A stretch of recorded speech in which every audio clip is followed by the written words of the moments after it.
ما كانش عندي لعب وانا صغير غير كاميرات، ما كانش عندي اوبشن تاني يعني. موكب المومياوات الملكية. مطلوب منك انك تطلع صور، لو ما طلعتهاش انت ضيعت ملايين. مع تامر لحد النهارده اخر كامبين عملناها دي بتاعت وي، ما احنا انا اللي مصورها له يعني، احواض بقى واللمبه الحمراء والحاجات دي، كل الكلام ده عدينا بيه يعني. يعني ليه ما المصور، احنا بنشوف المصورين بيروحوا في مجالات تانية كتير، اشمعنى السينما؟ اول بوست بيتعلق للكابتن هيما ده، رحت اتصورت تحت الاوت دور بقى في الشارع، وفاهم، وكل شويه اخد صحابي تعالوا بصوا انا اللي عامل ده، واوقفهم تحت الاوت دور، وانا اللي بصور تامر حسني لحد النهارده. ده اخويا الكبير، ده مفيش فيها هزار. معايا النهارده حد من اشهر واقدم واقوى المصورين في مصر، معظم بوسترات الافلام بتاعته. معايا سامح السباعي. ازيك يا سامح؟ ازيك يا استاذ؟ ايه الاخبار، عامل ايه؟ الحمد لله. منور الدنيا حبيبي. حبيبي. هنخربها ان شاء الله. انا بتبسط خالص كده. سامح، التصوير مهارة ولا موهبة؟ موهبة، وبعدين لازم تدوس عليها بقى شوية. يعني هي بتبدأ موهبة لحد ما تكتشف ان انت عندك، بعدين تبدأ بقى تتحول لموهبة، وبعدين يبدأ يتحول لبزنس، ده اخر حاجة بقى فيه خالص يعني. طب انت اكتشفتها ازاي؟ انا ابويا بيصور، فانا ما كانش عندي لعب وانا صغير غير كاميرات، ما كانش عندي اوبشن تاني يعني. مم. فهي ما يعني هي دي كانت لعبتي وانا طفل يعني، الافلام والحاجات دي واوضه التحميض والحاجات والتحميض والطبع والحاجات دي كلها بدأناها من قبل، من ايام ما كانت يعني احواض بقى واللمبه الحمراء والحاجات دي، كل الكلام ده عدينا بيه يعني. كانت ايام صعبة. فكنت متربي في ده، فما كانش عندي اوبشنز يعني. فشفت كل ده من اوله لحد بقى ما اشتغلته يعني. حتى ما قررتش ان انا اشتغل مصور يعني، هو انا لقيت نفسي بصور.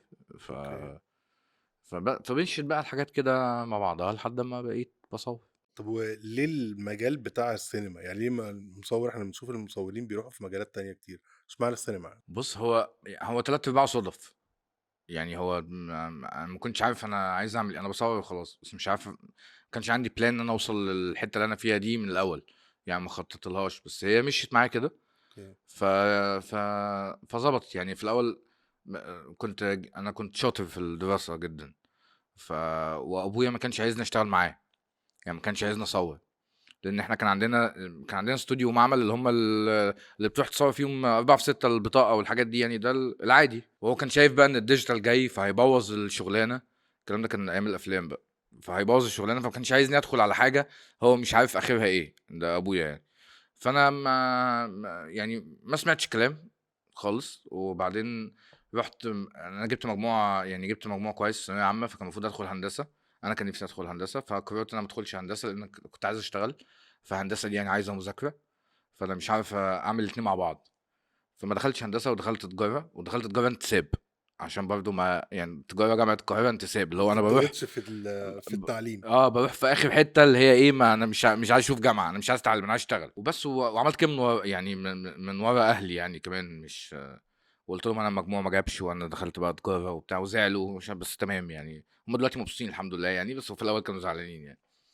ودخلت تجاره، وبعدين اول ما دخلت الجامعه كنت برضو الاول اشتغلت حاجه اسمها مندوب. مندوب دي يعني كنت بلف على الاستوديوهات، اخد منهم الشغل، اوديه المعمل، اطبعه وارجعه لهم. دي كانت شغلانه. اوكي. اوكي، كنت بشتغلها كده وانا في اول ما دخلت الجامعه في اولى جامعه. وكنت بعمل منها فلوس كويسه جدا بالمناسبه يعني، لان كنت باخد نسبه يعني. مثلا انت كنت الصوره مثلا بتطبع ب 50 قرش، فانا كنت برجعها للاستوديو ب 60 قرش. تمام، فكنت باخد مثلا ال 10 صايغ دي في الصوره. كان ده من 20 سنه يعني، بقاله. اوكي، يعني عشان الشباب اللي اه بيتفرجوا علينا دلوقتي ما يقولوش 10 يعني صايغ بس يعني. بقى يعني الكلام ده من 2002 يمكن او 2001 يعني، مم. اكتر من 20 سنه كمان يعني. فكنت بلف، كان دي الشغلانه يعني، وانا في الجامعه كنت بعمل كده، اروح الف اللفه دي. كنت بعمل لي في اليوم مثلا 100 جنيه 150 جنيه، وده كان رقم في وقتها، ان انت تعمل في الشهر في اولى، وانت في اولى جامعه تعمل يعني 3 4000 جنيه، ده رقم كان محترم. رقم يعني، كان رقم كبير قوي. فابتديت اخد الفلوس دي، وبعدين رحت اشتريت كاميرا. كنت بصور برضه في الوقت ده، بس ما كانش عندي التولز، لان انا ابويا ما كانش عايز يخليني اشتغل في التصوير، فما كانش بيديني حاجته. فكنت باعمل كل الحاجات دي من وراهم يعني. وبعدين رُحت اشتريت كاميرا، وبعدين بديت أشتغل إن أنا أصوّر أصحابي في الجامعة. فبديت أصوّر. فكان في حاجة اسمها يعني كان تجارة English، كانت أختي في تجارة English، فكنا في نفس الجامعة، فكان عندهم زي outing كده. فرُحت صوّرت الouting ده، فبالصدفة كان هناك في المكان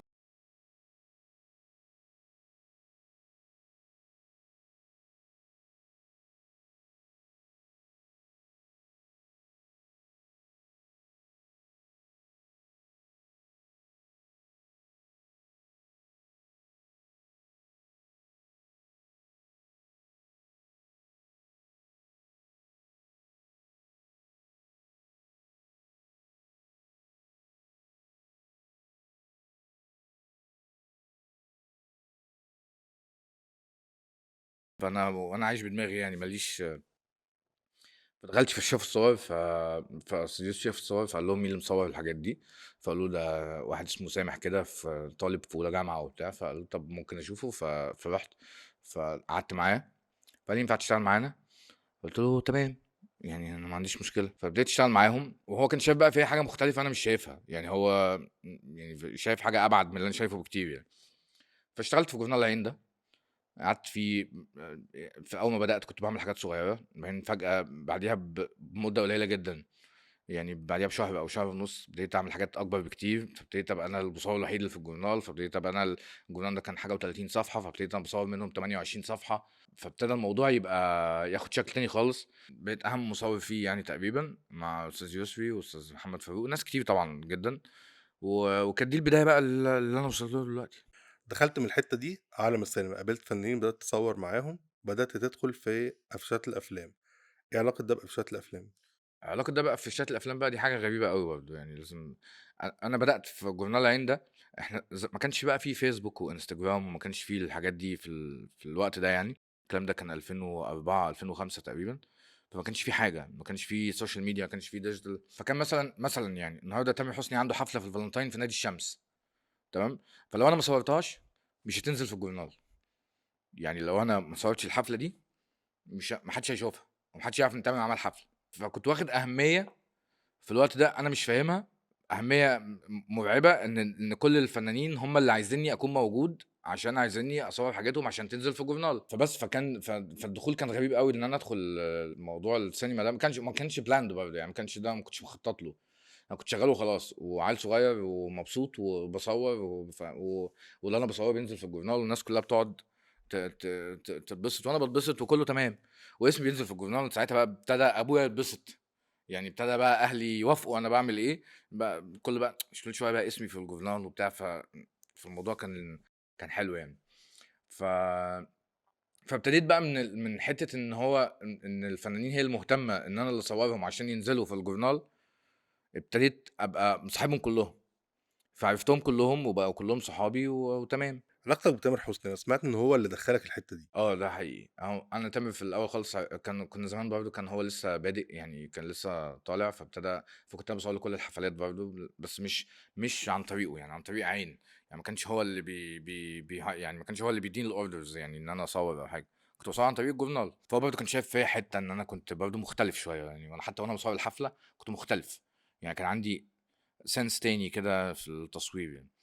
ف فركّز معايا هو، فحبّني بيخلّيني معاه في كل الحفلات، لحد أمّا جه كان بيعمل فيلم كابتن هيما، تمام؟ فقال لي تعالَ تعالَ عايز أتصوّر كام صورة كده أنا وأبطال كان هو وزينة، المهم كان تامر وزينة، وقال لي تعالَ نصوّر كام صورة كده ومش عارف. فالمهم فساعتها كنت أنا ابتديت أعمل مكتب، عملت مكتب كده private بقى أصوّر فيه بعيدًا عن عيني يعني، كنت عايز أعمل استوديو، فعملت مكتب كده. كان معايا ساعتها شريكي هادي عادل، ده أول واحد شاركته في حياتي، وده مهم أوي برضه في الموضوع يعني. فشاركت هادي وبعدين عملنا المكتب ده مع بعض، وجه تامر عمل الكام صورة دول هو وزينة وعملنا shoot لطيف كده، تمام كنت بابدأ بيه. المهم شاف الصور قال لي خلاص أنا هاعمل منها الأفيش. فقُلت له: "أنا ما أعرفش يعني ما أعرفش الأفيشات دي بتتعمل إزاي." ما كانش عندي أي بقى خبرة بالموضوع خالص. فقُلت له: "ما أعرفش أفيشات الأفلام بتتعمل إزاي وبتاع." فقال لي: "لأ الصور دي حلوة جدًا، أنا هاعمل منها الأفيش." بس فاشتغلنا بقى يوسف بقى، هنا دي مرحلة يوسف عادل اللي هو الdesigner الart director اللي بيعمل كل الحاجات دي، اللي هو شريكي لحد النهارده، بنشتغل مع بعض لحد النهارده يعني، أخو هادي بالمناسبة أنا يعني. عارف هادي كويس وعارف يوسف. فيوسف جه فخد الصور فاشتغل عليها قال لي دي تحفه وبتاع. فعملنا افيش فيلم كابتن هيما. فابتدى نزل الافيش، نزل اتعلق في الشوارع. اول حاجه بقى اعمل كده، انا كل شغلي بيتبع في جرايد، يعني جرايد ومجلات وحاجات سكيل صغير يعني. فبعد ما نزل بقى الافيش ده خلاص بقى بقيت موجود يعني. شعور بقى مختلف طبعًا انا يعني. اول بوستر اتعلق للكابتن هيما ده رحت اتصورت تحت الاوت دور بقى في الشارع وفاهم، وكل شويه اخد صحابي تعالوا بصوا انا اللي عامل ده واوقفهم تحت الاوت دور. وكنت يعني كنت ما كنتش برضه ما كانش بلاند برضه، هو ما انا بقول لك هي مشيت كل حاجه مشيت. ده الفرق بين موضوع الموهبه والمهاره والبيزنس اللي انا كنت بكلمك عنه، ان هو موهبه بس كان ممكن افضل فيها، يعني كان ممكن افضل في الجرايد والمجلات وافضل مصور صحفي، بس زودت ده شويه تمام، زودت ده شويه بانه قلب بيزنس. فلازم تبقى يعني تأدبت على كل اللي حواليك يعني عشان تعرف تعلي من اللي انت فيه يعني. بالضبط. وبعد قفشات كابتن هيما علاقتك بتامر لسه مستمرة لحد دلوقتي. لحد النهارده، لحد النهارده ده أنا عارف اخويا، ده كويس. ده اخويا الكبير، وده شخص يعني انا ما اعرفش قابلته ولا لا، بس ده بني ادم مش موجود منه يعني. بجد ده وقف معايا كده، هو مش عارف كان واثق فيا ليه، يعني مش عارف جاب الثقه دي منين، اللي هو يديني كل الصلاحيات دي ان انا ابقى يعني لحد النهارده انا بشتغل مع تامر. ما باقعد يعني كل ما ابص له كده يعني اللي هو انت شايف فيا ايه. وتامر أنا باشوف إن هو حد مركّز أوي، حد ناجح، حد مجتهد، بيعمل كل جديد. وبيفهم أوي في البني آدمين، يعني هو بالضبط. بيفهم أوي في البني آدمين، اللي هو بجد يعني لمّا يشوفك كده ممكن يلاقي فيك حاجة أنت مش عارفها، يعني ممكن يشوف فيك حاجة أنت مش عارفها فيشتغل عليها هو، يعني يشغل باله بيك حتى لو أنت فاهم، يعني يزوّد بيحب يزوّد هو، يزوّد لك حاجة، هو ما شاء بيزوّد لك الله حاجة. يعني هو بيلاقي قدّام ده نجاحات. ربنا برضه ما بيكرمش كده، يعني لازم يبقى في حاجات تانية بتحصل كده عشان يعني كل حاجة بيبقى ليها سبب. ف بالضبط. بس فلحد النهارده أنا باشتغل مع تامر، لحد النهارده آخر campaign عملناها دي بتاعة وي، ما إحنا أنا اللي مصورها له، بتاعة تامر حلو أوي. وبهاء سلطان. كل الcampaigns اللي بيعملها لحد النهارده أنا يعني بوستر فيلم أو campaign أنا اللي باصورها لتامر حسني لحد النهارده. ده أخويا، ده أخويا الكبير، ده ما فيش فيها هزار، ده اللي يعني أنا باعتبره هو اللي اكتشفني، يعني هو اللي اداني الفرصة إن أنا أبقى في الحتة اللي أنا فيها دي دلوقتي. احكِ لنا أول ما ييجي لك التليفون إحنا عايزين نعمل بوستر لفيلم الفلاني، إيه الإجراءات اللي بتحصل أو إيه الsequence اللي بيحصل في الموضوع ده، والمكالمات اللي بتحصل بينك وبين يوسف، بينك وبين المُنتج، عشان تطلّع بوستر بالحلاوة اللي إحنا بنشوفها دي؟ بُص بقى موضوع الposters ده عشان برضه الناس بيبقى عندها غلط كده، الناس بتقعد تسألني على حاجات، يعني الناس بتبقى فاكرة إن الposter ده الناس بتصور مع بعض، هو ما فيش poster الأبطال بيتصوروا مع بعض، الposter ده كل واحد بيتصور لوحده، ده مبدئيًا يعني. دي أول مفاجأة للناس. ده أول حاجة إن ما فيش إن الposter كل واحد بيتصور لوحده وبعدين بنجمّع. هاحكي لك بقى من بدايته بيحصل إزاي ده. بييجي لي التليفون أنا أو يوسف whatever مين، إحنا الاتنين شغالين مع بعض، فإحنا بقى لنا 20 سَنة مع بعض، فخلاص إحنا فاهمين إحنا بنعمل إيه يعني، يعني أي حد فينا بيشيل الشغلانة من أولها يعني. فلو جالي التليفون أنا أو يوسف لو الفيلم ده اتصوّر مثلًا، بنروح نتفرّج عليه في الmontage. لو ما اتصوّرش بنقعد بيحكي لنا، بيدّونا treatment نقراها، ونقعد مع المُخرج يحكي لنا الفيلم عامل إزاي، ونبدأ نطلّع الفكرة. تمام. الجزء في الفكرة الجزء الأهم جزء يوسف، يعني هو في الأفكار هو الأهم، لإن كمان هو اللي هينفذها، يعني هينفذها كdesign يعني. فباقعد أنا ويوسف لو رُحنا اتفرجنا على الفيلم، بنروح نتفرج على الفيلم في المونتاج، بنشوفه، نشوف ألوانه عاملة إزاي، الناس لابسة إيه، نشوف ممكن نلاقي حاجة في الإكسسوار محتاجينها من جوّه الفيلم، يعني props مع الممثل بيستخدم حاجة بتاع، كل الحاجات دي بنحدد عليها شكل البوستر هيبقى عامل إزاي. نبدأ نرجع أنا ويوسف بقى على المكتب، نقعد نرسم sketches للبوستر ده هيبقى عامل إزاي. يوسف بيبدأ هو يحدد شكل الأبطال عاملين إيه، وبعدين أبدأ أحدد أنا هاصورهم إزاي عشان كلّهم ياخدوا نفس النور. هنا مثلًا هيقف فلان، فهيبقى في ضهره فلان، فلازم الshadow بتاع ده ينزل على ده، فلازم أنا يعني لازم نبقى عارفين من قبل ما بنصوّر تركيب الشيء ده البوستر عامل إزاي. البوستر كلّه عامل إزاي عشان نعرف ننوّره بالتبعية، يعني كل واحد ياخد نوره مضبوط في مكانه في البوستر. بس بعدين نبدأ نحدد يوم تصوير بعد ما بنرسم الفكرة الأول، يوسف بيعمل الفكرة، وبعدين نروح نقعد مع المُنتج، نتناقش معاه في الفكرة، عجبته تمام، عنده تعديلات نعدلها، خلّصنا بنخش ننفذ، بنصور، يوسف بياخد الصور يشتغل عليها، بنطلّع البوستر. بعد ما بيطلع البوستر بقى نبدأ نعدل عليه في تفاصيله بس خلاص، يعني ما وتبدأوا تطلّعوا منه بقى الskills المختلفة خلاص بقى بنعمل بقى منه للoutdoor وكده. الresize، بنعمل منه الoutdoors، شاشات السينمات، مش عارف كل الحاجات دي بنشتغل عليها. بس كل ده بنبقى عارفينه من الأول طبعًا عشان نعرف ندّي له space وإحنا شغالين، يعني عشان ما نعملش حاجة وبعدين نرجع نلاقي مثلًا إن إحنا محتاجين حاجة vertical كده مقاس بالطول سخيف ما عندناش ليه صور، فإحنا بنبقى مصورين الصورة ما بنصورش close ups، يعني حتى لو البوستر وِش بس أنا بابقى واخد صورة total عشان بابقى باسيب مساحة إن أنا يبقى عندي scale إن أنا أتحرك جوّه البوستر في المقاسات المختلفة. بتفرق بقى إن الفيلم يكون اتصوّر أو ما اتصوّرش في البوستر؟ بتفرق كتير، يعني الفيلم لو اتصوّر فأنت بيبقى عندك product بتتفرّج عليه، بتشوف حاجات final بتشتغل عليها. الفيلم لمّا بيكون بقى ما متصوّرش بيبقى عندك space أكبر في الخيال، فممكن تتخيّل حاجات هي ما ينفعش تحصل جوّه الفيلم، فممكن تعمل بقى تركيبة مش مضبوطة، لإن يعني مثلًا في عمر وسلمى الجزء التاني كان المفروض إن مي عز الدين عاملة إن هي حامل، فجبنا لها عربية سوبر ماركت وصورنا البوستر وهي قاعده في عربيه سوبر ماركت، تامر حسني بيزقها. ده ما كانش مشهد في الفيلم. بعد البوستر يعني بعد ما فكرنا في الفكره دي واحنا بنصور البوستر، اتعمل مشهد جوه الفيلم. هنا بقى العكس بقى، هنا البوستر بالظبط هو اللي بالظبط هو بقى. عمل مشهد في الفيلم اصلا. فالبوستر ده زود مشهد جوه الفيلم. اه فالاحسن لينا احنا كناس بتعمل بوسترز، يعني يكون الفيلم اتصور ونتفرج عليه ونطلع له بوستر. لو العكس ممكن بقى دي اللي بيبقى فيها، يعني بيبقى فيها شويه ريسك، ان انت ممكن تعمل حاجه حلوه جدا بس ما تبقاش ليها علاقه بالفيلم مثلا. او ممكن لان وارد جدا ان هم شغالين في الفيلم يغيروا حاجه على الهوا، يعني وارد، يعني يغيروا مشهد، يغيروا لبس، يغيروا اي حاجه، فانت بتبقى اوريدي نفذتها. ايه اصعب حاجه في التصوير يا سامح؟ اصعب حاجه في التصوير عموما ولا اصعب حاجه في التصوير في اللي انا فيه ده؟ يعني اصعب حاجه لا اصعب في عموما يعني. عموما اصعب حاجه في التصوير ان تكون ظروف التصوير مش مناسبه للي انت عايز تعمله. يعني مثلا بتصور في مكان النور بتاعه مش اللي في خيالك، او ان انت مش عارف تكنترول النور اللي موجود، او ده لو انت يعني لسه بادئ او لسه بتتعلم او لسه ما عندكش حلول للسيتويشن اللي انت فيه.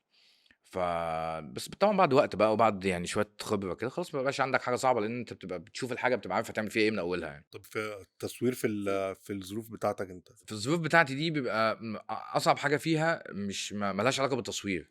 اصعب حاجه فيها بتبقى علاقتك باللي بيتصور. يعني علاقتك باللي بيتصور دي حاجه مهمه قوي. اللي هو يعرف يطلع اللي انت عايزه. فهو لازم يكون مرتاح لك، لازم يكون حبك، لازم يكون مبسوط وهو واقف يتصور. الكاميرا صعبه. الكاميرا ما بتشوفش، يعني انت الكاميرا ما بتشوفش شكلك، الكاميرا بتشوف اللي جواك ده بجد، عشان بس الناس ما بتبقاش حكمه حلوه قوي. ما بتشوفش. يعني الكاميرا بجد بتشوف روح، بتشوفش شكل. فتلاقي ناس تحفه قمر، انت شايف حد قدامك ما فيهوش غلطه، تيجي تصوره ما يطلعش حلو. فهو بيبقى واقف في حاجه منك انت كشخص كمصور، مش مديها لك، مش سايب لك نفسه، او مش مرتاح لك، او يعني. بتعمل ايه في موقف زي ده؟ لا الحمد لله، يعني انا انت علاقتك اصلا حلوه وشخصيتك حلوه مع الناس يعني. الحمد لله، يعني بتقعد بتصاحب اللي بتصوره الاول، بتحاول تقرب منه في المكان كده، عشان يحس ان انت سهل ويحس ان انت بسيط، فيبتدي هو يسيب نفسه، فيبتدي يطلع احلى. فبعد ما بيطلع حلو خلاص بعد كده بيرتاح لك، فبيبقى فاهم ان انت عملت له المطلوب. لكن هي اصعب حاجه في الصور ان اللي قدامك ما يبقاش مرتاح لك. دي حاجه صعبه قوي. بيبان قوي في الصور. بيبان جدا. اه. بيبان جدا جدا. حصلت معاك قبل كده ان كتير انت بتحصل. صورت حد وحسيت ان هو بعد كتير. ما البروجكت خلص لا بصور مش اللي بعد انت ما عايزه؟ خلص، ده بنفهمه ده من اول صورتين ثلاثه. مم. يعني انا بشوف ده خلاص، انا بقى عندي اقدر احدد ده دلوقتي اول ما اشوفه، يعني اول ما ابدا بشوف ده من اول الشوت. لو لقيت حد مش مبسوط فلا، طب تعالى كده نروح خارجين من البلاتو، ابدا اتكلم معاه عادي، نبدا نقرب من بعض شويه. وده بيحصل مع كل الجداد كلهم. يعني احنا خلاص بقينا شغالين في البوسترز، فبقينا معروفين. فاي حد جديد بيبقى جاي حاسس ان هو يعني بيعمل حاجه مهمه قوي.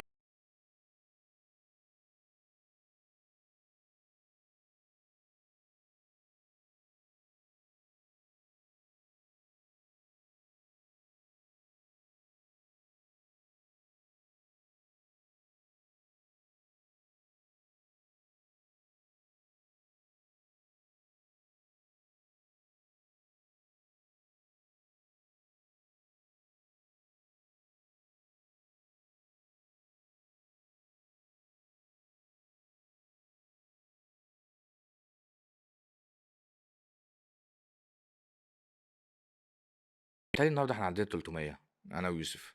انا لما جيت عندك، بص انا فاكر الاستوديو اللي هو اللي كان في اكتوبر كان تحت. اه. لما جيت عندك شفت الحيطه، انا اعرفك كويس.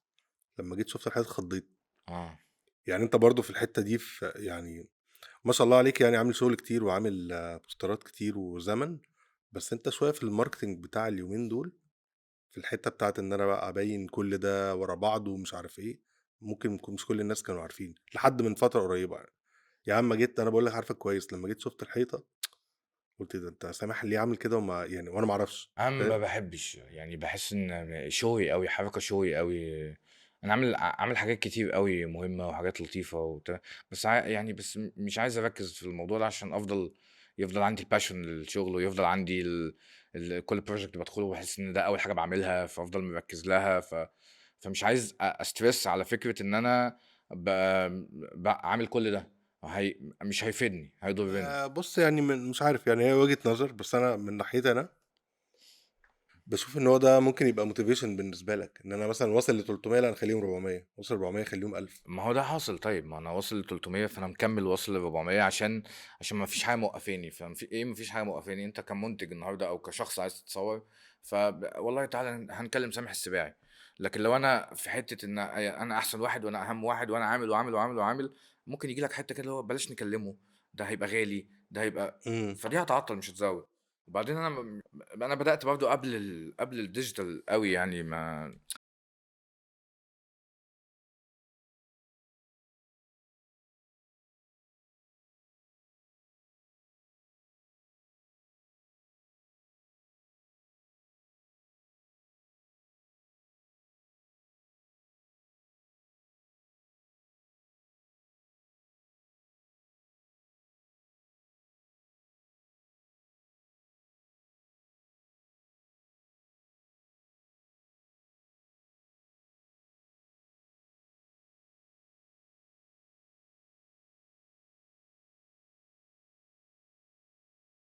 خالص بيتعلّم التصوير عشان ينزّل على الprofile بتاعه، ده كان خلاص بقى هو دلوقتي اللي موجود في الدنيا. عايز أقول لك على حاجة يعني مثلًا يعني وأنا في إجازة مثلًا مع بنتي ومسافرين ما باخدش معايا كاميرا، يعني بعد مرحلة معيّنة كده الكاميرا دي بقت شغل، حتى لو بالموبايل. ولا حتى بالموبايل، يعني يعني بنتي ما عندهاش صور، ما باصورهاش، ما باصورش عيلتي، ما باصورش ما ما خلاص حطيت الموضوع في حتة إن ده شغل، ده شغلي. أنا مسكت كاميرا أو صوّرت فده شغل، آه. فده شغل ده يعني لو أنا في إجازة مثلًا وقررت أصوّر أنا فصلت. حاسس إن أنت رجعت الشغل أنا تاني. فصلت كده خلاص، أنا كده بابوّظ اللي أنا باعمله، لأ أنا off فoff من كل حاجة، أنا النهارده مع بنتي، فأنا مع بنتي، لأ برافو ما عليك. نتصوّرش، ما نعملش، ما نمسكش موبايلات نقعد نتصوّر، ما أنا عايز أقعد مع بنتي بقى فأنا مبسوط كده، لكن لو مسكت كاميرا واشتغلت فخلاص أنا يعني رُحت لسامح التاني اللي هو بتاع التصوير فلأ. طب عايز توصل فين يا سامح؟ عايز توصل فين؟ زي ما بتودّيني باروح، أنا باعمل اللي عليّا، باجتهد، باشتغل، ما عنديش plans مرعبة، أنا كل اللي أنا فيه ده ما كنتش مخطط له. يعني يعني لحد أمّا وصلت للحتّة اللي أنا فيها دي، أنا ما كنتش عارف إن أنا عايزها أصلًا. أنا عايز صور عايز أعمل صور حلوة وخلاص، بس الصور دي هتروح فين؟ أنا ما أعرفش، يعني هيتعمل بيها إيه؟ أنا برضه ما أعرفش. فعايز أروح فين ده سؤال أنا ما عنديش ليه إجابة، لإن لو عرفت ممكن أعطل، يعني ممكن لو ما رُحتش أزعل، فابوّظ اللي أنا آه. فيه. فأنا مش عايز أعرف أنا رايح فين، أنا ماشي أنا باعمل اللي عليّا، فطول ما أنت بتعمل اللي عليك وبتجتهد، اللي أنت عايزه هييجي لك من غير ما تكون عايزه. تعالَ نطلع من البوسترات وأفيشات الأفلام والمسرحيات للإعلانات. إمم. الإعلانات إزاي بتقرر شكل الإعلان هيبقى عامل إزاي؟ وهل agency مثلًا اللي بتقرر والّا الclient والفكرة بتيجي منين والكلام ده كله؟ بُص، الإعلانات فيها يعني في نوعين تقريبًا، في الإعلان اللي هو بيبقى إعلان بيتصور في التلفزيون وأنت بتعمل له photography عشان تنزل في الشوارع، ده حاجة، وفي إعلان تاني خالص بيبقى photography بس، يعني ما بيبقاش ليه فيديو، فبيبقى بس campaign هتتصور photography. الاتنين مختلفين عن بعض في طريقة الشغل. طريقة شغل الإعلان اللي بيتصور في التلفزيون، أنت بتطلّع صور نفس المشاهد اللي بتطلع في التلفزيون. تمام، فده أنت ما بيبقاش ليك حرية الاختيار في شكل الحاجات أوي، عشان بتبقى already بيبقى أنت عندك الإعلان بيبقى الclient بييجي عايز يعمل إعلان، بيروح للagency فالagency بتروح بتعمل له الcreative work بتاعها وبتقول له ده اللي هنعمله، بعد كده تروح الagency دي مدياه لproduction house، الproduction house تبدأ تجيب الناس اللي هتشتغل، فتبدأ الproduction house تكلمني اتفق معايا، فابدأ أنا أعمل meeting مع الproduction house يوروني الagency عايزة إيه، لفة كده كبيرة جدًا لحد أمّا بنوصل فعلى ما بتوصل لي بقى الحاجات، بيكون بقى في مُخرِج اشتغل وحدِّد هو عايز يعمل إيه، وفي مدير تصوير حدِّد هينوّر إزاي، فأنا باشتغل على كل الشغل اللي جالي ده، يعني بابقى وجودي فيه ما لوش ما ليش الinput الفظيع إن أنا أحدِّد هو هيبقى عامل إزاي لإن مش موضوعي، هو بيبقى already اتحدِّد، يعني already اترسم sketches كده ده اللي إحنا عايزينه 1، 2، 3. فشطارتك بقى إن أنت تعرف تنفّذ ده في الوقت ده، لإن أنت بتنزل تصوّر في وقت مضغوط، في وسط تصوير الفيديو، في وسط ظروف ما بتبقاش أحلى حاجة يعني إن أنت تطلّع منها الصور دي، وبتبقى جزء يعني هو الإعلان حاجتين، يعني إعلان في التلفزيون وإعلان في الشوارع، فالحاجتين يعني المُخرج بيبقى مسؤول عن الشغل اللي هيطلع في التلفزيون، والphotographer مسؤول عن الشغل اللي هيطلع في الشوارع، فالاتنين من أهمية بعض يعني. بالعكس ده كمان اللي في الشارع ده ممكن يعيش اكتر من اعلان تلفزيون. ف فده دي الإعلانات اللي بتبقى بتتصوّر ليها فيديو، يعني ليها فيديو إعلاني هينزل في التلفزيون، فأنت بتطلّع من الفيديو ده بتصوّر صور لازم تبقى شبه الإعلان اللي في التلفزيون عشان تتحط في الشوارع. دي طريقة بنشتغل فيها، دي إحنا أنا ما باحددش أنا عايز أعمل فيها إيه، باحدد بس technicality يعني باحدد النور هازوّد عليه إيه.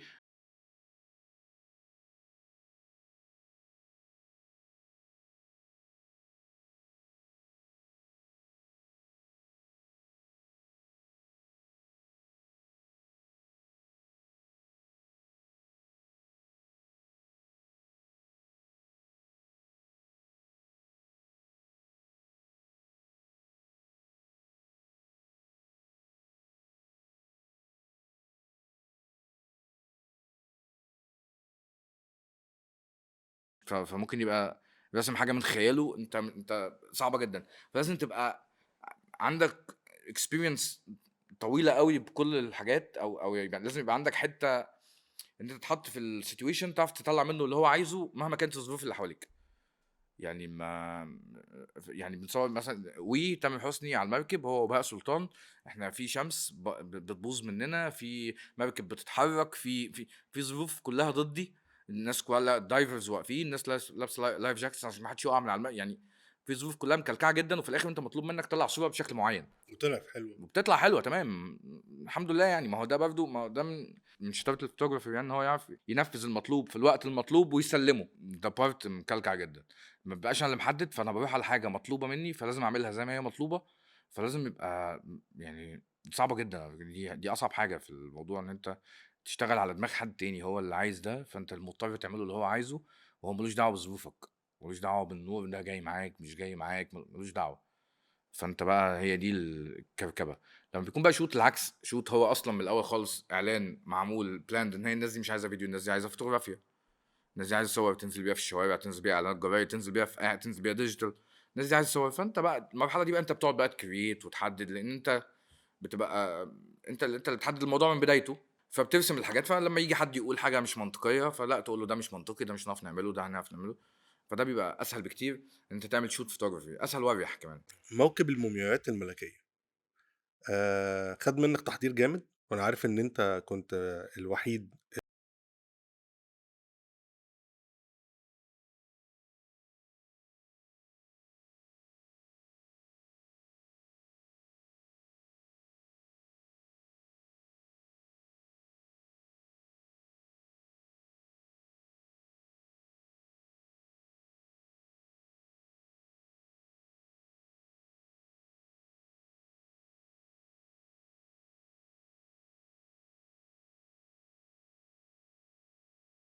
دي حاجة تانية خالص، ده موضوع تاني خالص. فالموقف ده كان حاجة من الحاجات اللي أنا مبسوط جدًا الحمد لله يعني يا رب إن حظي جه إن أنا اتحط فيها. فدي الحاجات الunplanned اللي أنا باقول لك عليها إن أنت ما بتعملش plan بس بتلاقي الحاجات بتيجي لك عشان أنت بتعمل عليك وخلاص يعني. فالagency اللي بتعمل الplan دي أنا باعمل لها تقريبًا 80 أو 90% من إعلاناتها media hub أستاذ محمد السعدي وأستاذ إيهاب جوهر، فجُم هُم بيعملوا الموكب ده. كان وقت الكورونا كمان، ما كانش في حد بيشتغل أصلًا، بس إحنا كنا بنشتغل فيه يعني في وسط الأجواء بتاعة الكورونا دي، فقعدنا اشتغلنا فيه البروفات قعدنا فيها تقريبًا سنتين بنعمل بروفات، إن إزاي ده هيحصل أصلًا، كانت حاجة صعبة جدًا يعني، دي كانت شغلانة صعبة جدًا، التعامل يعني بتتعامل في حاجة أنت وكلنا وإحنا شغالين ما كناش عارفين إن هو هيطلع كده. يعني أنت مش شايف، أنا كphotographer يعني لمّا اتشرح لي الproject يعني ما أنا مش شايف آخره، هُم طبعًا أستاذ محمد السعدي عارف هو بيعمل إيه، وعارف أوله وآخره إيه، وهو شايفه، بس أنا ما اتحكاليش كده، كنت باشتغل في حاجة أنا مش فاهم آخرها إيه، بنقعد نصور عربيات وهي بتتصنّع، فأنا كنت باصور العربيات وهي بتتصنّع عشان نعمل بيها presentations عشان الناس تشوفها فأنا مش عارف إيه العربية دي هتعمل بيها إيه، العربية دي مش حاجات كلّها كانت بوهيمية بالنسبة لنا كده وإحنا شغالين. لحد أمّا في الآخر اتجمّعت على بعض بقى وفهمنا إن ده حدث عالمي بيحصل يعني، لكن طول ما أنا شغّال ما كنتش حاسس بقيمة اللي أنا باعمله، يعني باشتغل باعمل اللي عليّا، باشتغل في الشغلانة زي ما أي شغلانة باشتغلها وأنا تمام، لحد أمّا طلع بقى الموكب ده،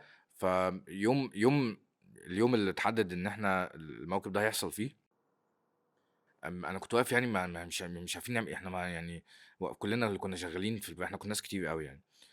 فانا والتيم بتاعي وكل الناس اللي واقفه واحنا شغالين شايفين اللي بيحصل وشايفينه في التلفزيون عامل ازاي، ما كناش مش مصدقين. كانت اول مره بقى نشوفه بيحصل. احنا بنشتغل فيه حتت، انت بتروح هنا تصور حاجه وبعدين تروح هنا تصور حاجه، فانت بتصور حتت. انا كفوتوغرافر عقلي مش مجمعها على بعضها شكلها عامل ازاي دي. لحد ما يوم البريد نفسه بقى لما شفنا الحدث نفسه يعني، لا ده كان حاجه، ده كان حاجة عالمية يعني، ما كانت مصر حاجة كلها كانت قاعدة كانت في حاجة البيت مرعبة. بعد بتتفرج. البريد بعد ما خلص، لما لقيت صوري نازلة في كل الجرايد اللي في العالم وفي كل الايجنز وكل الناس بتتكلم، وانا انا الفوتوغرافر الوحيد، فمفيش صورة طالعة من الموكب ده مش بتاعتي. فبتشوف ايه ده، انا كنت بعمل حاجة مهمة قوي، انا كنت بعمل حاجة مهمة قوي، انا مش فاهم يعني، مش فاهم يعني، مش مش متخيل. متخيل حجم الحدث. اه بعديها بقى اسمي نزل في التتر على على الموكب ده بعد ما خلص. عم بقيت بقى الف بقى الف وريت ناس بقى انا هو اسمي هو اسمي هو فاهم. لا كانت حاجه مرعبه، ده كان حدث يعني فظيع. وبعد كده قررنا بقى من وزاره السياحه كرمونا عشان احنا اشتغلنا في الموضوع ده. وبعدين كانت حاجه، كان بروجكت مرعب، كان بروجكت حلو قوي. يا رب دايما بالنجاح. حبيبي. مهارتك في التصوير وخبرتك فكرت تنقلهم لحد قبل كده؟ تعمل كورسات تصوير، اي حاجة حتى لو اونلاين؟ بص فكرت كتير في الموضوع ده. وبعدين انا عندي، انا مش عارف هو ميزه ولا عيب، بس انا طول الوقت بحس ان انا مش يعني اللي هو مش اجمد واحد بقى ومش احلى واحد وبتاع، مش عايز انظر يعني. بحس ان انا ما بعرفش اعلم. بعرف اشرح للناس وبعرف اعلمهم، بس بحس ان انا مش عايز اتحط في المنطقه دي يعني. فكرت اعمل كورسات وبعدين لقيت ان كل اللي هقوله موجود اونلاين ببلاش. يعني ما كل اللي هقوله موجود على اليوتيوب.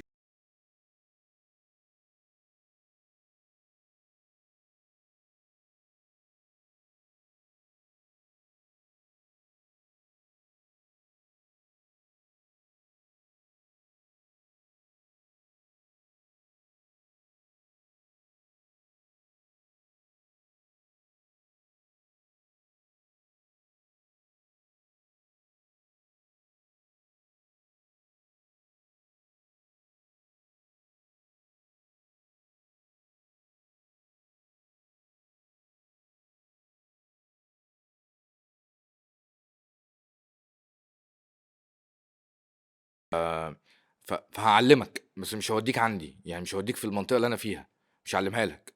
لكن عايز تتعلم بيزكس اتعلم بيزكس.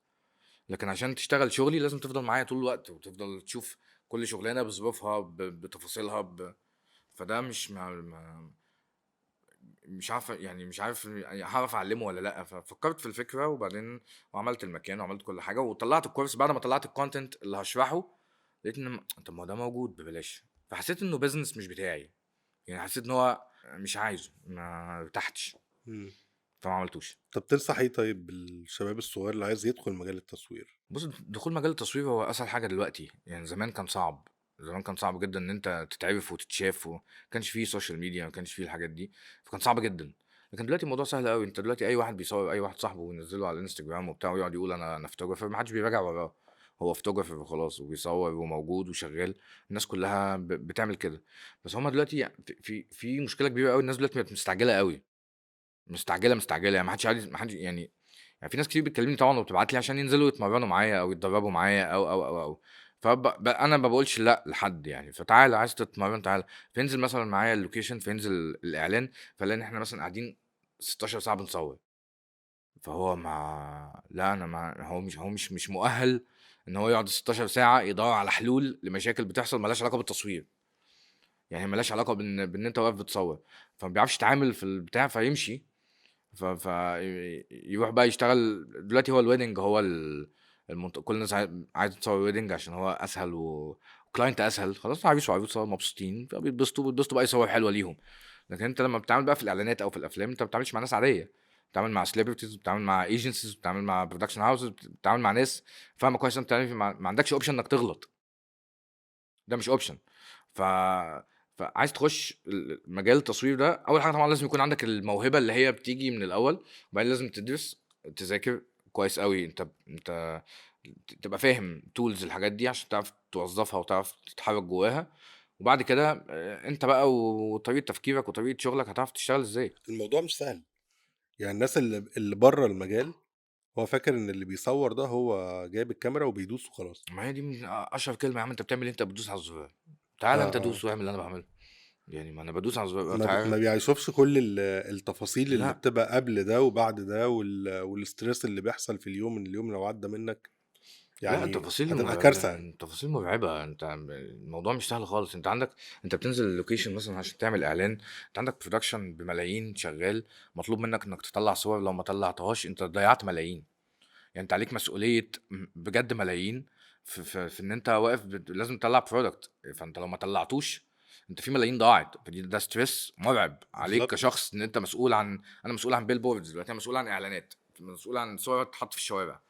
لو ما طلعتش زي ما الناس عايزه، ابقى انا فشلت. فشلي ده مش هيرجع، انا مش مهم، مش مهم، انا خلاص انا راجل موجود وشغال، فلما افشل في حاجه مش مشكله يعني، مش هتوقعني، تمام، عندي اللي يشيلني. لكن انت بتبقى في ناس حاطه ملايين عشان الحاجه دي تطلع فلازم، دي مسؤوليه مرعبه. وبعدين فكرة إن أنت تطلّعها في وقت معيّن، يعني مش هينفع تعيدها تاني. بالظبط، هي ملهاش اعاده، هي حاجات لازم تطلع في وقتها انت عندك، انت عندك ديكور بالضبط. وسليبرتي وكوافير وماكير وستايلست وارت دايركتور وكرييتيف عندك ناس كتير قوي اشتغلوا لك عشان تطلع الحته دي. فانت مش هتعرف تجيب الناس دي تاني، انت مش هتعرف تعمل كل ده تاني. الموضوع مش ان انا اصور اخر حاجه خالص ان انا ادوس على الزرار، لكن قبل ما ادوس على الزرار ده في مراحل كتير قوي بنعدي بيها يعني. تنصح الشباب الصغير بإيه؟ ما يستعجلوش، ودايما ما يستعجلوش وإيه؟ ما يستعجلوش ويشوفوا يعني. المشكله ان انت دلوقتي هو عايز يصور، فعايز يعمل بوستر فيلم. طب ما انت طول ما انت عايز تعمل ده، انت مش تعمل اللي قبله. فانت مش تعمل اللي قبله، فانت مش هتروح له، فانت هتعطل، فتعطل فترجع فتغير كاريرك، فتقول لا التصوير انا مش جاي معايا، او انا فشلت، او انا لا يا معلم، انت امشي الحاجات بخطواتها الطبيعيه. اه الدنيا دلوقتي اسرع، والدنيا دلوقتي اسهل، والدنيا دلوقتي بس في حاجات، في رولز كده في الحياه لازم تعديها يعني. ما انت مش هتنط من هنا لهنا الا لما تعدي باللي في النص. ولما تعدي باللي في النص ده هو اللي هيفيدك في انك لما توصل هتاخد خبره ده كله، فلما توصل للمنطقه دي تعرف تتعامل بقى في اي حاجه بعد كده جايه. لكن انت، ما انت ممكن تنط النهارده، اي واحد عنده واسطه، او اي واحد عنده واحد صاحبه، او اي واحد صاحب سليبرتي معين، او صاحب منتج، او صاحب حاجه، يخليه يعمل بوستر. بس هيعمل واحد واثنين وثلاثه، وهيجي في الرابع مثلا لو الظروف ما نفعتوش هيقع، هيفشل. لانه ما عندوش حلول عدى بيها في تجارب تنفعه في اللي جاي. فهو ما هيجيب منين؟ هو ده واحد، وعلى فكره التجارب دي موجوده كتير على، في ناس حقيقيه انا شفتها يعني، وبتحصل كتير. هو عارف كويس قوي ان هيلفوا وهيلفوا وهيرجعوا، لان ما احنا عارفين اولها واخرها. فلازم تعدي بكل الحاجات، عشان الحاجات دي انت مش بتعدي بيها عشان انت لازم تعدي، انت بتعدي بيها عشان تزيدك موهبه، وتزيدك مهاره، وتزيدك تفكير في ازاي تمشي البيزنس بتاعك. الحاجات دي كلها بتعليك، فلما توصل للحته دي تقعد شويه. لكن عايز تروح من هنا لهنا على طول، ما انت طب ما هتنزل بره على طول. التعامل مع الفنانين الناس فاكرة إن هو حاجة بسيطة وسهلة وكلّها fun وضحك وتهريج، فكلّمنا شوية عن الحتّة دي يعني. الحته دي صعبه جدا، عشان هي دي اخطر حاجه. انت بتتعامل مع شخص ما عندوش غير شكله. يعني هو الفنان اهم حاجه عنده شكله. لما تيجي تصور يعني، أنا بتكلم على بارت التصوير مش على التمثيل يعني. حتى في التمثيل هو اهم حاجه برضه شكله بالنسبه له يعني. فانت ان الفنان يديك يسيب لك نفسه، دي حاجه مش حاجه سهله خالص. دي حاجه صعبه جدا انه يثق فيك فيخليك مسؤول عن شكله، ومسؤول عن صورته، ومسؤول عن ان هو هيطلع ازاي. دي حاجه صعبه جدا جدا. وأنت بتعمل مجهود برضه عشان تطلّع منّه ده. بالظبط، طبعا بعمل مجهود عشان اطلع منه ده، عشان عارف ان دي اهم حاجه عنده. هو في الآخر واثق فيك أنت إن أنت اللي هتطلّع له الشكل اللي هو بيفكّر فيه. بالظبط كده. وممكن اطلع له حاجه هو مش شافهاش قبل كده. وبتحصل كتير يعني، بتحصل كتير قوي ان احنا ان في سليبرتيز بيكتشفوا حاجه جديده في الصور، فيروحوا لها. يعني هو متعود على حاجه معينه. يعني واحد مثلا ضحك عليه وقال له انت الجنب ده احلى من الجنب ده، لا هو نور الجنب ده وحش فطلع وحش، نور الجنب ده حلو فطلع حلو. فممكن تبقى معلومات غلط هو عايش بيها ومصدقها، وتيجي تتغير في حاجه. كده كده انت سليبرتي شكله معروف فبتطلعه زي ما هو، بس برضه ساعات بتحاول تزود حاجه يعني، تختلف شويه عن اللي موجود. فالتعامل معاهم صعب جدا، ان انت تبقى قد مسؤوليه ان هو يسيب لك نفسه. دي حاجه صعبه قوي، دي حاجه صعبه قوي قوي قوي. انت يعني ولازم تتعامل معاها بذكاء وبحرفيه شديده جدا. ان انت تبقى، انت مثلا سين من الناس جاي مثلا عنده مناخيره كبيره شويه، فانت لازم تحافظ على الشادوز ان هي ما تعليش المناخير فتقلل فتنور عينه ضيقه فتدي نور زياده فتوسع عينه فاهم، عنده لغد فتخليه توب لايت عشان يعمل شادو تحت اللغد يعني. في حتت كده تكنيكال قوي جوه الشغلانه الناس ما بتفهمهاش، وساعات بنعمل الفكره يعني ويجي مثلا الشخص نكتشف فيه مشكله فانا مش عارف احقق النور اللي انا عامله. يعني انا ببقى عامل بلان ان انا هصور ازاي، انا هنورك كده وكده وكده وكده وكده، فتيجي الاقي ده مش راكب، مطلع عندك عيب. فازاي بقى تغير ده بسرعه وتغير البلان في نفس الوقت ما تخسرش الفكره اللي انت عاملها؟ هي دي الحاجات الصعبه في الموضوع، ان انت ازاي بس تلينك كل الحاجات دي مع بعضها وفي الاخر تعمل برودكت شكله حلو. تفاصيل كتير جدا، وتفاصيل مش سهل ان الواحد يتعلمها على طول. يعني زي ما كنا بنتكلم برضو على الحتة بتاعت الناس اللي هي هتبدأ تتعلم تصوير، اسمعوا التفاصيل يعني. تفاصيل كتير قوي مش هتعرفها لما تجرب. يعني انت من الحاجات دي مش مكتوبه في حاجه تذاكرها. يعني مفيش حد هيقول لك والله فتحه المناخير دي اوسع من دي، هات النور من الناحيه دي. محدش قال كده، محدش قال كده في دراسه، يعني محدش قال كده في جامعه، محدش قال كده في حاجه. ده انت لازم تبقى، انت المعلومه موجوده ان انت ازاي تضلم حته او عشان تصغرها او تكبرها وبتاع، دي معلومه الكل عارفها. بس ازاي تطبق ده مثلا على المناخير، هو ده ما مش محدش هيقوله لك. فلازم انت تبقى عديت بيه بقى وجربته وشفته وبيتقال لك لا، ما تلاقي سليبرتي يقول لك لا انا حاسس ان مناخيري هنا كبيره. تمام، فتفكر انت بسرعه إيه اللي مكبرها، فتلاقي ان انت عامل نور مكبر المناخير فتعدل النور دي كلها لازم حاجات تكون عديت بيها واشتغلت واستنيت على نفسك عشان توصل لها يعني. صراحة بشكرك على الكلام الجميل اللي انت قلته ده، كله معلومات. انت بني ادم مختلف، كلامك كله مختلف. يعني الإجابة النموذجية المتوقعة من أي حد هي مش عندك. انت عندك الأحسن من النموذجية بجد، مش بقول لك كلام مجاملات. واستفدت جدا. بص أنا يعني أعرفك من زمان وقعدنا مع بعض كتير، استفدت جدا من الكلام معاك، وعملت هايلايت كده على حاجات ممكن يكون ناس كتير ما تعرفهاش. حبيبي فأشكرك. ربنا يخليك يا حبيبي، انا مبسوط جدا ان احنا قعدنا اتكلمنا مع بعض. لا اتبسطت يعني، هنعمل كده تاني ان شاء الله. انت الخبرة اللي عندك تكفي 17 سنة يعني. الله يخليك، انا عندي كواليس بقى كمان بس مش عايزين بقى ان انا لا ازعلني بقى، بقى خليها حاجات بعد بقى التصوير خليها. بقى. بس انا مبسوط جدا والله يعني، ما كنتش متخيل ان يعني هقعد اتكلم كده، انا كمان مش بحب الكلام لا لا، فكويس قوي ان احنا وصلنا للحته دي يعني. قلت كلام جميل ربنا يخليك يا حبيبي. وحلقة شيقة. ميرسي يا حبيبي، شكرا. حبيبي. حبيبي يا شكرا. محمد، شكرا.